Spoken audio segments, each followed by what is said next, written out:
भारतीय आम इंतखाबात में मोदी के बयानिए को जिल्लत आमेज शिकस्त का सामना करना पड़ा है। इंतखाबात का मरहला मुकम्मल हो चुका है, जबकि नताइज की रोशनी में नया हुकूमती ढांचा भी वाज़े होता दिखाई दे रहा है। इंतहा पसंद मोदी के दौरे हुकूमत में होने वाले इन इंतखाबात ने कई सवालों को जन्म दिया है। इंतखाबात से कबल और नताइज के ऐलान तक मोदी और उसकी इंतहा पसंद जमात बीजेपी ने मुखालिफ जमातों को दबाने के लिए हर मनफी हरबा इस्तेमाल किया है। जिन रहनुमाओं से मोदी सरकार को शदीद खतरा था, उनको झूठे मुकदमात में उलझा कर गिरफ्तार भी कराया गया।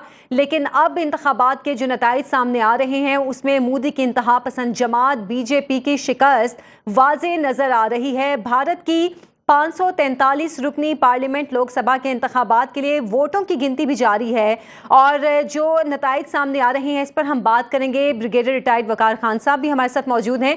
ब्रिगेडियर साहब, बहुत शुक्रिया आपके वक्त का। जो इंतखाबात के नताइज सामने आ रहे हैं, मोदी की जमात को शिकस्त नजर आ रही है, आप किस तरह देख रहे हैं इन इंतखाबात को? क्या लोगों का जो रवैया है, जो मोदी सरकार की तरफ एक इंटरेस्ट था, वो आप बदलता हुआ देख रहे हैं?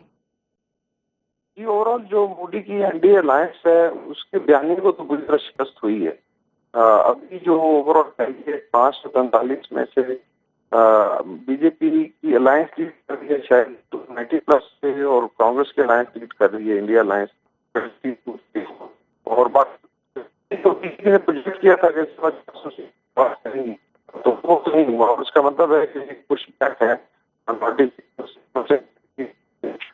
ब्रिगेडियर सर, आपसे दोबारा भी इस सिलसिले में बात करेंगे। कुछ कॉल में ख़राबी की वजह से आपको सही तरह से सुन नहीं पा रहे। और जैसे कि हम बात कर रहे हैं कि भारत में जो आम इंतखाबात का मरहला है वो मुकम्मल हो चुका है। 2.5 महीने तक इंतखाबात का ये जो मरहला था वो जारी रहा और अब आके नताइज का ऐलान होने जा रहा है। 543 रुकनी पार्लियामेंट लोकसभा के इंतखाबात के लिए वोटों की गिनती जारी है। लोकसभा में सादा अक्सरियत के लिए 543 नशिस्तों में से 272 पर कामयाबी दरकार है। ब्रिगेडियर रिटायर्ड मसूद खान साहब हमारे साथ मौजूद हैं। सर, बहुत शुक्रिया आपके वक्त का। हम बात कर रहे हैं बीजेपी के बयानिए को शिकस्त का सामना करना पड़ रहा है। आप किस तरह देख रहे हैं इन इंतखाबात के नताइज को? जी हाँ, देखें, मेरे ख्याल में इससे बड़ी जिल्लत आमेज शिकस्त हो नहीं सकती है। जिस तरह उन्होंने नैरेटिव बनाया था, जिस तरह उनके दावे थे, और उनका नारा था 400 पार का नारा था कि इस दफा हमने 400 लेना है। और फिर आप देखें इलेक्शन से रिजल्ट से चंद दिन पहले, इलेक्शन से या अभी भी 4 दिन पहले, उन्होंने 5 एग्जिट पोल्स इंडिया में उन्होंने किए और उसमें बीजेपी की बढ़तरी उन्होंने दिखाई। और उन्होंने दिखाया कि जी जो इंडिया अपोजिशन है उनके 125 से 182 है, और अपने 400+ दिखा रहे थे, 353 to 401। लेकिन अब जो हुआ उनके साथ, मेरे ख्याल में उनके ख्वाब व ख्याल में नहीं था कि ऐसा उनके साथ होगा। स्पेशली देखें जो बड़े जो स्टेट्स हैं, मिसाल के तौर पर उत्तर प्रदेश सबसे बड़ा जो स्टेट है, वहाँ ये हार गए हैं। वेस्ट बंगाल में जो तर्मिनल कांग्रेस पार्टी है और ममता बनर्जी की, वहाँ उन्होंने स्वीप कर दिया है। महाराष्ट्र में ये हार गए हैं। तो ओवरऑल देखें 293 इनकी सीटें बनती है नेशनल डेमोक्रेटिक अलायंस, और इसके अपनी जो बीजेपी की 240 सीटें हैं, तो बुरी तरह वहां से उनको शिकस्त है। लेकिन जो अपोजिशन है उन्होंने इस दफा बहुत बेहतर काम किया। 232 सीटें उनकी हैं।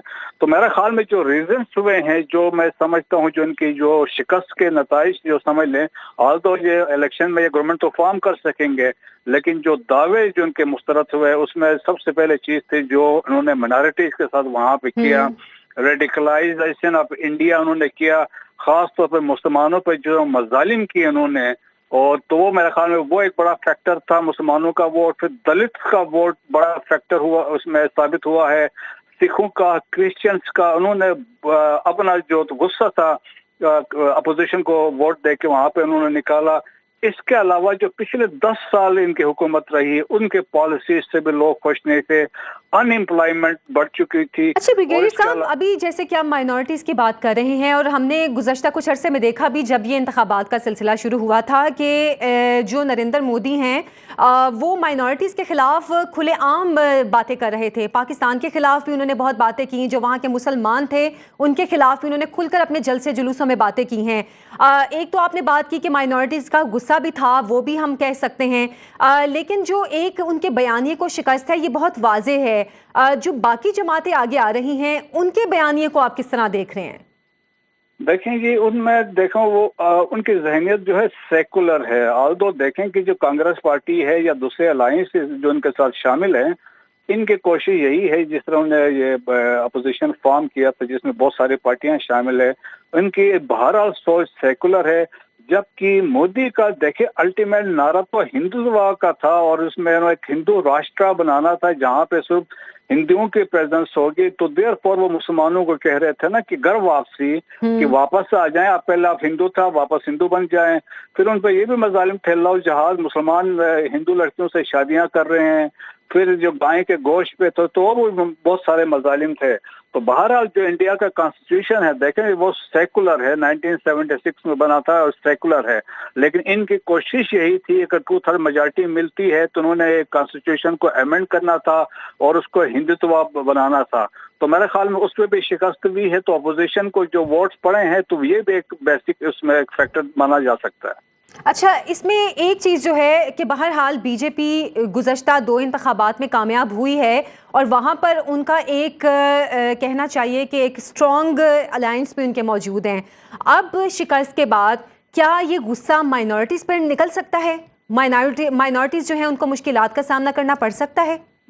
देखिए ये मुश्किलात यकीनन होंगी, क्योंकि ये गुस्सा जरूर उतारेंगे, स्पेशली जहाँ पे मुस्लिम मेजॉरिटी के इलाके हैं, खासतौर पर उत्तर प्रदेश में जहाँ ज़्यादा मुसलमान हैं। वेस्ट बंगाल में भी बहुत सारे मुसलमान हैं। तो हो सकता है कुछ ऐसे पॉलिसीज लेके आए, लेकिन इस दफ़ा अपोजिशन बड़ी स्ट्रांग होगी तो इन पे रेजिस्टेंस हम देख सकते हैं अपोजिशन की तरफ से। सिंस इनकी मेजॉरिटी नहीं है, लेकिन मुसलमानों के लिए, ईसाइयों के लिए और नॉर्थ ईस्ट इंडिया में ये मुश्किलात पैदा कर सकते हैं। लेकिन एक देखें, एक हैरानकुन बात है, अयोध्या जहाँ पे उन्होंने राम मंदिर बनवाया वहाँ पे ये इलेक्शन हार गए हैं। बिल्कुल, बहुत बहुत शुक्रिया। ब्रिगेडियर रिटायर्ड मसूद खान साहब हमारे साथ मौजूद थे, ब्रिगेडियर रिटायर्ड वकार खान साहब भी हमारे साथ मौजूद थे। आप दोनों का बहुत शुक्रिया।